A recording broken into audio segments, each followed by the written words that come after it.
শিবু ভট্টাচার্যের নিবাস পেনেটি গ্রামে। একটি স্ত্রী, 3টি গরু, একতলা পাকা বাড়ি, 26 ঘর যজমান, কিছু ব্রহ্মোত্তর জমি, কয়েক ঘর প্রজা, এতেই স্বচ্ছন্দে সংসার চলে যায়। শিবুর বয়স 32। ছেলেবেলায় স্কুলে যা একটু লেখাপড়া শিখেছিল এবং বাপের কাছে সামান্য যেটুকু সংস্কৃত পড়েছিল সেটা সম্পত্তি এবং যজমান রক্ষার পক্ষে যথেষ্ট। কিন্তু শিবুর মনে সুখ ছিল না। তার স্ত্রী নৃত্যকালীর বয়স আন্দাজ 25, আঁটো-সাঁটো, মজবুত গড়ন, দুর্দান্ত স্বভাব। স্বামীর প্রতি তার যত্নের ত্রুটি ছিল না, কিন্তু শিবু সেই যত্নের মধ্যে রস খুঁজে পেত না। সামান্য খুঁটিনাটি নিয়ে স্বামী স্ত্রীতে তুমুল ঝগড়া বাঁধত। 5 মিনিট বকাবকির পরেই শিবুর দম ফুরিয়ে যেত, কিন্তু নৃত্যকালীর রসনা একবার ছুটতে আরম্ভ করলে সহজে নিরস্ত হতো না। প্রতিবারই শিবুরই পরাজয় ঘটত। স্ত্রীকে বসে রাখতে না পেরে পাড়ার লোকে শিবুকে কাপুরুষ, ভেড়ো, মিনিমুখ প্রভৃতি আখ্যা দিয়েছিল।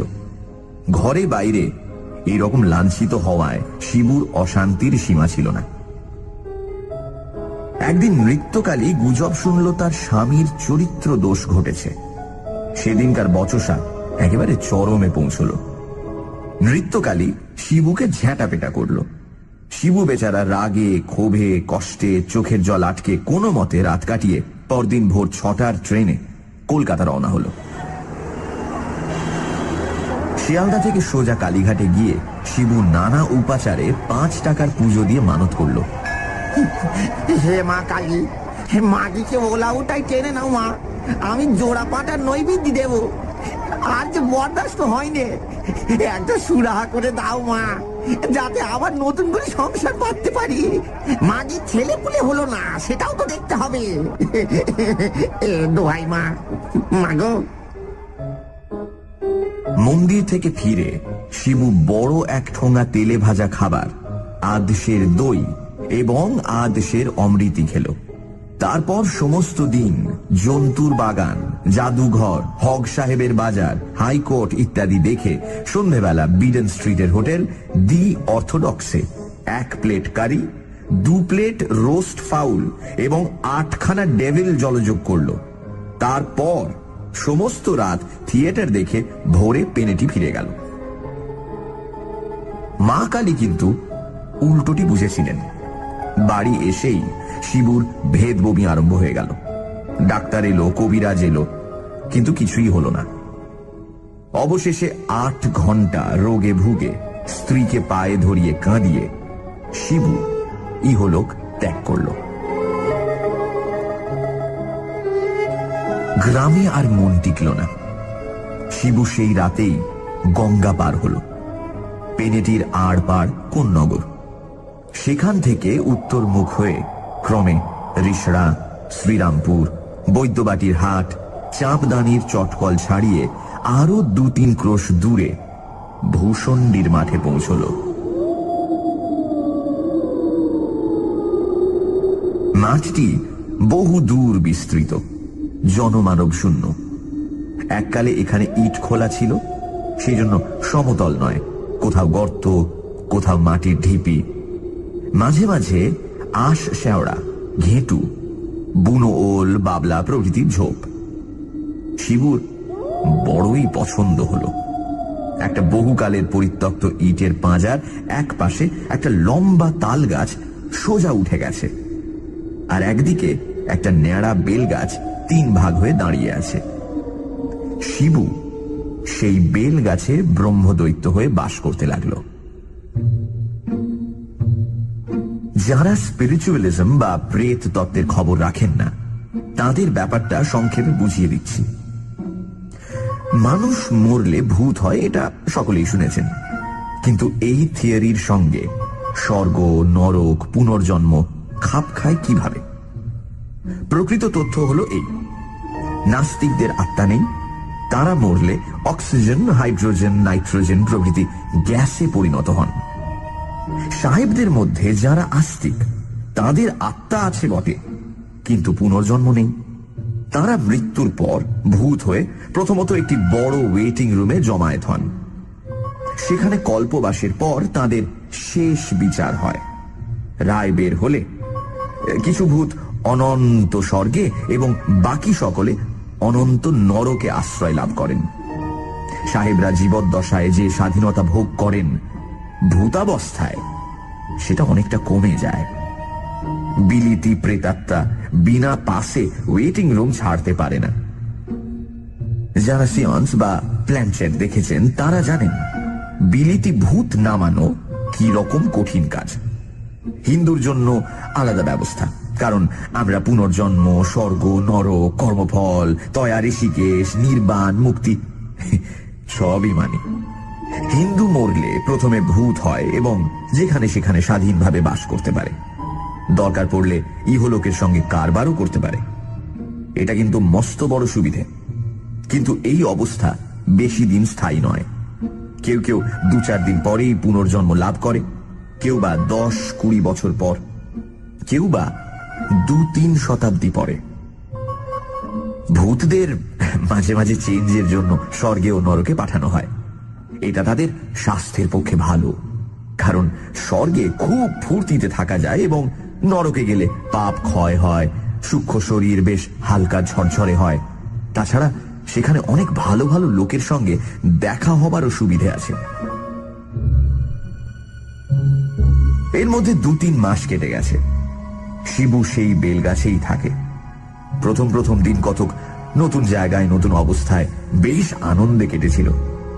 এখন শিবুর বড়ই ফাঁকা ফাঁকা ঠেকে।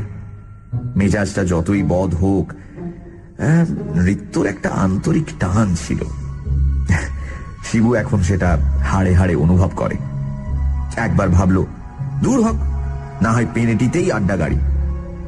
তারপর মনে হলো লোকে বলবে বেটা ভূত হয়েও স্ত্রীর আঁচল ছাড়তে পারেনি। না, এইখানেই একটা পছন্দ মতো উপদেবীর জোগাড় দেখতে হলো। ফাল্গুন মাসের শেষ বেলা, গঙ্গার বাঁকের ওপর দিয়ে দক্ষিণা হাওয়া ঝিরঝির করে বইছে। সূর্যদেব জলে হাবুডুবু খেয়ে এই মাত্র তলিয়ে গেলেন। ঘেঁটু ফুলের গন্ধে ভূষণ্ডির মাঠ ভরে গেছে। শিবুর বেলগাছে নতুন পাতা গজিয়েছে। দূরে আকন্দ ঝোপে গোটা কতক পাকা ফল ফটফট করে ফেটে গেল। একরাশ তুলোর আঁশ হাওয়ায় উড়িয়ে মাকড়সার কঙ্কালের মতো ঝিকমিক করে শিবুর গায়ে পড়তে লাগলো। একটা হলদে রঙের প্রজাপতি শিবুর সূক্ষ্ম শরীর ভেদ করে উড়ে গেল। একটা কালো গুবরে পোকা করে শিবুকে প্রদক্ষিণ করতে লাগলো। কিছু দূরেই বাবলা গাছে একজোড়া দাঁড় কাক বসে আছে। কাক গলায় সুরসুরি দিচ্ছে, কাকিনী চোখ বন্ধ করে গদগদ স্বরে মাঝে মাঝে করছে। একটা কটকটে ব্যাঙ সদ্য ঘুম থেকে উঠে গুটি গুটি পা ফেলে বেলগাছের কোটর থেকে বেরিয়ে এলো এবং শিবুর দিকে ড্যাবড্যাবে চোখ মেলে টিটকারি দিয়ে উঠল। একদল ঝিঁঝি পোকা সন্ধ্যের আসরের জন্য যন্ত্রে সুর বাঁধছিল। এতক্ষণে সঙ্গত ঠিক হওয়ায় সমস্বরে রি রি রি রি করে উঠল। শিবুর যদিও রক্তমাংসের শরীর নেই, কিন্তু মরলেও স্বভাব যাবে কোথায়? শিবুর মনটা খাঁ খাঁ করতে লাগলো। যেখানে হৃৎপিণ্ড ছিল সেখানটা ভরাট হয়ে ধড়াক ধড়াক করতে লাগলো। মনে পড়ল ভূষণ্ডির মাঠের একদিকে পিটুলি বিলের ধারে শেওড়া গাছে একটি পেতনি বাস করে। শিবু তাকে অনেকবার সন্ধেবেলা পুলো হাতে মাছ ধরতে দেখেছে। তার আপাদ মস্তক ঘেরা টোপ দিয়ে ঢাকা। একবার সে ঢাকা খুলে শিবুর দিকে চেয়ে লজ্জায় জিভ কেটেছিল। পেতনির বয়স হয়েছে, কারণ তার গাল একটু তোবড়ানো এবং সামনের দুটো দাঁত নেই। তার সঙ্গে ঠাট্টা চলতে পারে, কিন্তু প্রেম হওয়া অসম্ভব। একটি শাঁকচুন্নি কয়েকবার শিবুর নজরে পড়েছিল।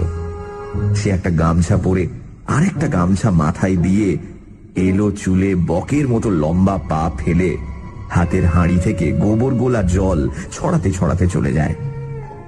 তার বয়স খুব একটা বেশি নয়। শিবু একবার রসিকতার চেষ্টা করেছিল, কিন্তু শাঁখচুন্নি ক্রুদ্ধ বেড়ালের মতন ফ্যাঁচ করে ওঠে। অগত্যা শিবুকে ভয়ে চম্পট দিতে হয়। শিবুর মন সবচেয়ে বেশি হরণ করেছে এক ডাকিনী। ভূষণ্ডির মাঠের পূব দিকে গঙ্গার ধারে ক্ষীরিবামনির পরিত্যক্ত ভিটায় যে ভাঙাচোরা ঘরখানি আছে, তাতেই সে অল্পদিন হলো আশ্রয় নিয়েছে। শিবু তাকে শুধু একবার দেখেছে, শুধু একবার, এবং দেখেই মজেছে। ডাকিনী তখন একটা খেজুরের ডাল দিয়ে রোয়াক ঝাড় দিচ্ছিল। পরনে সাদা থান। শিবুকে দেখে নিমেষের মধ্যে ঘোমটা সরিয়ে ফিক করে হেসেই সে হাওয়ার সঙ্গে মিলিয়ে যায়। আহা, কি দাঁত, কি মুখ, কি রং! নৃত্যকালীর রং ছিল পান্তুয়ার মতো, কিন্তু ডাকিনীর রং যেন পান্তুয়ার শ্বাস। শিবু একটি সুদীর্ঘ নিঃশ্বাস ছেড়ে গান ধরল। আহা শ্রী রাধিকে চন্দ্রা বলি, কারে রেখে কারে ফেলি। আচমকা প্রান্তর কাঁপিয়ে কাছেই একটা তাল গাছের মাথা থেকে তীব্র কণ্ঠে শব্দ উঠল। अरे भजुआ के बहनिया भगुला के बिटिया के एकरा से सदिया हो के एकरा से। শিবু চমকে উঠে ডাকলো, এই তাল গাছে কি রে? উত্তর এলো, कारिया पीरेत बा। শিবু বলল, ছেলে ভূত, এই নেমে এসো বাবা। মাথায় পাগড়ি, কালো লিকলিকে চেহারা, কাঁকলাসের মতো একটি জীবাত্মা সড়াক করে তাল গাছের মাথা থেকে নেমে ভূমিষ্ঠ হয়ে প্রণাম করে বলল, आ गोड़ लागी परम देव जी। জিতা রাহো বেটা, এই একটু তামাক খাওয়াতে পারিস? হ্যাঁ, ছিলাম বা তামাকই তো নেই, তা ছিলিম। জোর কর না। প্রেত হুস করে ঊর্ধ্বে উঠল এবং অল্পক্ষণের মধ্যে বৈদ্যবাটির বাজার থেকে তামাক, টিকা, কলকে এনে তাতে আগুন ধরিয়ে শিবুর হাতে দিল। শিবু একটা কচুর ডাঁটার উপর কলকে বসিয়ে টান দিতে দিতে বলল, তারপর এলি কবে? তোর হালচাল সব বল। কারিয়া পীরেত যে ইতিহাস বলল তার সারমর্ম হল এই। তার বাড়ি ছাপড়া জেলায়। দেশে এককালে তার জরু ছিল, গরু ছিল, জমি ছিল, সবই ছিল। তার জরু মানে স্ত্রী মুংরি অত্যন্ত মুখরা ও বদমেজাজি, বনিবনাও কখনো হয়নি। একদিন প্রতিবেশী ভাজুয়ার বোনকে উপলক্ষ করে স্বামী স্ত্রীতে বিশাল ঝগড়া হয় এবং স্ত্রীর পিঠে এক ঘা লাঠি কষিয়ে স্বামী দেশ ছেড়ে কলকাতায় চলে আসে। সেটা আজ ৩০ বছর আগের কথা। কিছুদিন পরে সংবাদ আসে যে মুংরি বসন্ত রোগে মারা গেছে। স্বামী আর দেশে ফিরল না, বিয়েও করল না। নানা জায়গায় চাকরি করে অবশেষে চাঁপদানির মিলে কুলির কাজে ভর্তি হয় এবং কয়েক বছরের মধ্যে সর্দারের পদ পায়। কিছুদিন আগে একটি লোহার কপিকল তোলবার সময় তার মাথায় চোট লাগে। তারপর 1 মাস হাসপাতালে শয্যাশায়ী হয়ে থাকে। সম্প্রতি পঞ্চত্ব প্রাপ্ত হয়ে, মানে পটল তুলে, প্রেত রূপে এই তাল গাছে বিরাজ করছে। শিবু একটা লম্বা টান মেরে কলকেটি কারিয়া পীরেতকে দেবার উপক্রম করছিল, এমন সময় মাটির ভেতর থেকে ভাঙা কাঁসরের মতো আওয়াজ এলো। ভাইয়া, কলকেটায় কিছু আছে নাকি? Sunday suspense. সানডে সাসপেন্সে আজ শুনছেন ভূষণ্ডির মাঠে। শিবু ভট্টাচার্যের মনে বড় দুঃখ। তার স্ত্রী তার যত্ন করত ঠিকই, কিন্তু স্বভাবটি তার একেবারে দুর্দান্ত। বউয়ের মৃত্যু কামনা করে সে মা কালীর কাছে প্রার্থনা করল যাতে সে আবার নতুন করে সংসার পাততে পারে। কিন্তু ফল হলো উল্টো, শিবু মারা গেল।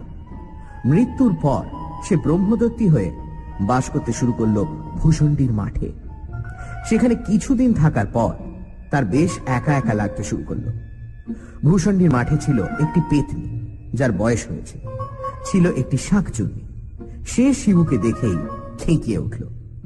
আর ছিল একটি ডাকি যাকে শিবুর সব থেকে বেশি পছন্দ। ইতিমধ্যে শিবুর আলাপ হলো কারিয়া পীরেতের সঙ্গে। তার স্ত্রী মুঙ্গরি মরেছে বসন্ত রোগে। পীরেতের সঙ্গে গল্প করতে করতে শোনা গেল আরো একটি কণ্ঠস্বর। তারপর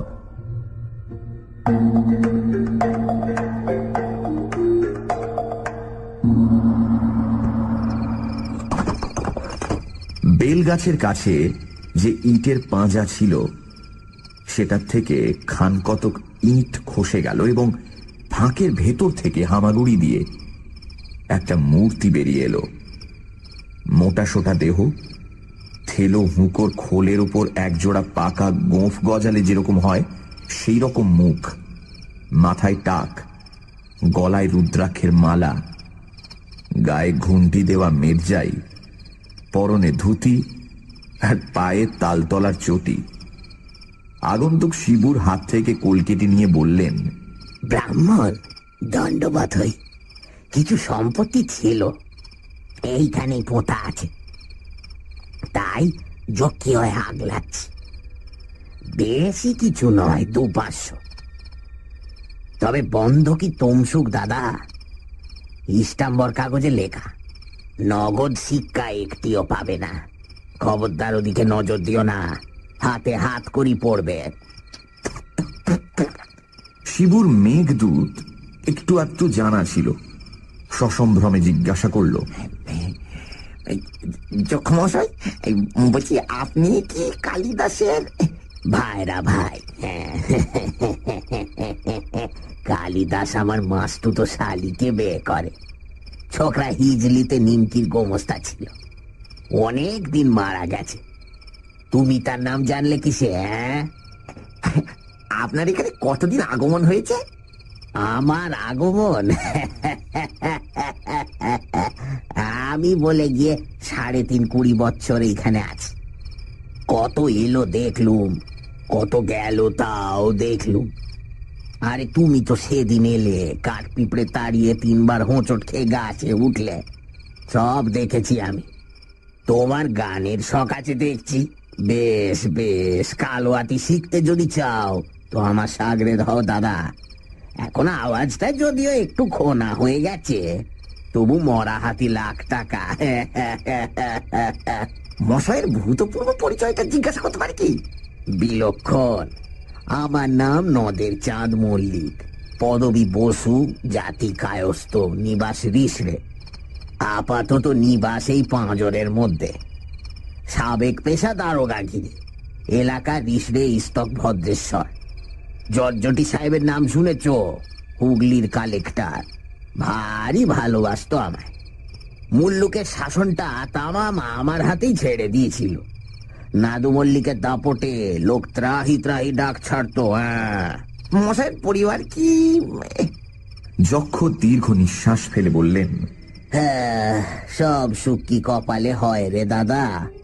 ঘর সংসার সবই তো ছিল, কিন্তু গিন্নিটি ছিলেন খান্ডার।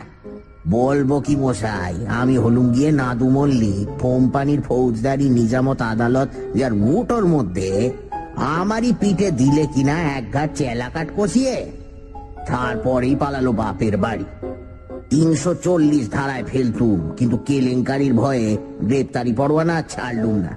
কিন্তু যাবে কোথা? গুরু আছেন, ধর্ম আছেন। 47 সনের মড়কে মাগি গত হলো। সংসার ধর্মে আর মন বসলো না। জর্জটি সাহেব বিলেত গেলে আমিও পেনশন নিয়ে এক শখের যাত্রা খুললাম। তারপর পরমায়ু ফুরলে এই হেতায় আড্ডা গেড়েছি। ছেলে পুলে হয়নি তাতে দুঃখ নেই দাদা। আমি করব রোজগার, আর কোন বেটা ভূত মানুষ হয়ে আমার ঘরে জন্ম নিয়ে সম্পত্তির ওয়ারিশ হবে সেটা আমার সইত না।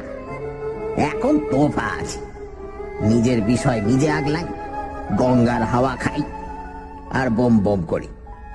থাকা আমার কথা তো সব শুনলে, এখন তোমার কেচ্ছা বলো। শিবু নিজের ইতিহাস সমস্ত বিবৃত করল, কারিয়া পীরেতের পরিচয়ও দিল। যক্ষ বললেন, সব স্যাঙাতের একই হাল দেখছি, পুরনো কথা ভেবে মন খারাপ করে ফল নেই। এখন একটু গান বাজনা করি এসো, পাখো আজ নেই, তেমন জুত হবে না। আচ্ছা, পেটে চাপড়েই ঠেকা দি, ঢন ঢন করছে। বাবা ছাতু কর, একটু এঁটেল মাটি চটকে মধ্যিখানে থাবড়ে দে তো, ঠিক হয়েছে। বল শোনো, ধা ধা ধিন তা কং তা গে, গিন্নি ঘা দেন কর্তাকে। হ্যাঁ, ধা ধা ধিন তা কং তা গে, গিন্নি ঘা দেন কর্তাকে। ধা ধা ধিন তা কং তা গে। গলাটা ধরে আসছে, খোট্টা ভূত আর এক ছিলিম সাজ বেটা। উদ্যোগী পুরুষের লক্ষ্মী লাভ অনিবার্য। অনেক কাকুতি মিনতির পরে ডাকিনী শিবুর ঘর করতে রাজি হয়েছে, কিন্তু সে এখনো কথা বলেনি, ঘোমটাও খোলেনি, তবে ইশারায় সম্মতি জানিয়েছে। আজ ভৌতিক পদ্ধতিতে শিবুর বিয়ে। সূর্যাস্ত হওয়া মাত্র শিবু সর্বাঙ্গে গঙ্গা মাটি মেখে স্নান করল, গাবের আঠা দিয়ে পইতে মাজল, ফণি মনসার বুরুশ দিয়ে চুল আঁচড়ালো, টিকিতে একটি পাকা তেলাকুচা বাঁধল, ঝোপে ঝোপে বন জঙ্গলে ঘুরে ঘুরে এক রাশ ঘেঁটু ফুল, বইচি, কয়েকটি পাকা নোনা ও বেল সংগ্রহ করল। তারপর সন্ধে শেয়ালের ঐকতান আরম্ভ হতেই সে ক্ষীরি বামনির বাড়ির উদ্দেশ্যে রওনা হল। সেদিন শুক্লপক্ষের চতুর্দশী। ঘরের দাওয়ায় কচু পাতার আসনে ডাকিনীর সামনে বসে শিবু মন্ত্রপাঠ শুরু করার আগে উৎসুক মনে বলে উঠল, এইবার ঘোমটাটা খুলতে হচ্ছে। ডাকিনী ঘোমটা সরালো। শিবু চমকে উঠে ভয়ে বলল, এ কি? তুমি নেত্য? নৃত্যকারী বলল, মনে করেছিলি মোরে আমার কবল থেকে বাঁচবি? কেন, পেতনি শাকচুন্নির পিছু পিছু ঘুরতে বড় মজা না? এলে কি করে? ওলাওটাই নাকি? ওলাওটা 70-এর হোক, কেন ঘরে কি কেরোসিন ছিল না? তাই চেহারাটা ফর্সাপানা দেখাচ্ছে। পোর খেলে সোনার জলুস বাড়ে, তো ধাতটাও একটু নরম হয়েছে নাকি? শুভ কাজে বাধা পড়ল। বাইরে ওটা কিসের গোলযোগ? এখানে কি হচ্ছে রে? কার বুকের এত বড় পাটা যে আবার বিয়ে করে? বিয়ে? আবার বিয়ে? কি যেন এক পাল শকুনি ঝুটুপটি কাড়াকাড়ি ছেঁড়াছেড়ি করছে। আমার স্বামী? কে বললে? তোর স্বামী? আর একবার বলে দেখ দেখি, মুখে ঝামা ঘষে দেব। হঠাৎ উল্কার মতো ছুটে এসে পেতনি ও শাকচুন্নি উঠোনের বেড়ার আগর ঠেলে ভীষণ চেঁচামেচি আরম্ভ করে দিল। আমার স্বামী তোকে কেন দেব না? আমার বুড়ি, ও যে তোর নাতের বয়সী। আহা, কি আমার কোনে বউগা? দুয়ার মেছো পেতনি, আমি যে ওর 2 জন্ম আগেকার বউ। দূর গোবরচুন্নি, আমি যে 3 জন্ম আগেকার বউ। মর চেঁচিয়ে, ওদিকে ডাইনি মাগি মিনচাকে নিয়ে উধাও হোক। তখন পেতনি পিড় করে মন্ত্র পড়ে বন্ধ হ, বন্ধ হ, আপু যত বিদায় হ, সারে গামা পাধানি, পেতনির কথা ফেলোনি। আগর বন্ধ করে বলল, আর দাঁড়া, আগে তোর ঘর মুটকাবো, তারপর ডাইনি বেটিকেও খাবো। কামড়া কামড়ি চুলোচুলি আরম্ভ হয়ে গেল। ছেড়ে দে বলছি, ছেড়ে দে বলছি। হিংসুটি, তোর চোখ কেলা দেব। কি বললি তুই? একা নৃত্যকালীতেই রক্ষা নেই, তার উপর আগের 2 জন্মের আরো 2 পত্নী হাজির। শিবু হাতে পইতে জড়িয়ে ইষ্টমন্ত্র জপ করতে লাগলো। ওদিকে নৃত্যকালী রাগে ফুলতে লাগলো। আমার স্বামীকে নিয়ে করবি? লজ্জা করে না? শয়তান মেয়ে ছেলে। এমন সময় নেপথ্যে যক্ষের গলা শোনা গেল। ধনী শুনছ কি বা আনমনে, ভাবছো বুঝি শ্যামের বাঁশি ডাকছে তোমায় বাঁশবনে? ওটা যে খ্যাকশিয়ালি, দিও না কুলে কালি। রাত বিরেতে শ্যাল কুকুরে ছুচো প্যাচার ডাক শুনে, ডাক শুনে, ডাক শুনে। যক্ষ বেড়ার কাছে এসে বললেন, ভায়া এখানে হচ্ছে কি? এত গোল কিসের? কারিয়া পীরে থাকলো। বরম পিচাস, আরে দরওয়াজা তো খোল। শিবুর সাড়া নেই। প্রচন্ড ধাক্কা পড়ল, কিন্তু মন্ত্রবদ্ধ আগর খুলল না, বেড়াও ভাঙল না। তখন কারিয়া পীরের তারস্বরে উৎপাটন মন্ত্র পড়ল। मारे जीवन हैया और भी थोड़ा हैया पर्वतरी हैया फटे बैलक हैया खबरदार हाफिज।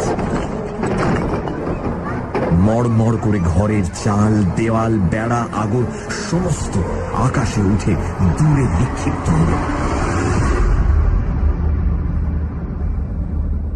ডাকিনী অর্থাৎ নৃত্যকালীকে দেখে যক্ষ বললেন, এ কি গিন্নি এখানে? বেম্বদত্তিটা সঙ্গে ছে ছে ছে ছে ছে ছে, লজ্জার মাথা খেয়েছ? ডাকিনী ঘোমটা টেনে কাঠ হয়ে বসে রইল। কারিয়া পীরেত বলল, আরে মুঙ্গরি, তোহার শরম নাহি বা? তারপর যে ব্যাপার আরম্ভ হলো তা মনে করলেও বুকের রক্ত শুকিয়ে যায়। শিবুর 3 জন্মের 3 পত্নী এবং মৃত্যুকালীর 3 জন্মের 3 স্বামী, এদের ডবল উৎপাতে ভূষণ্ডির মাঠে একসঙ্গে জলস্তম্ভ, দাবানল ও ভূমিকম্প শুরু হয়ে গেল।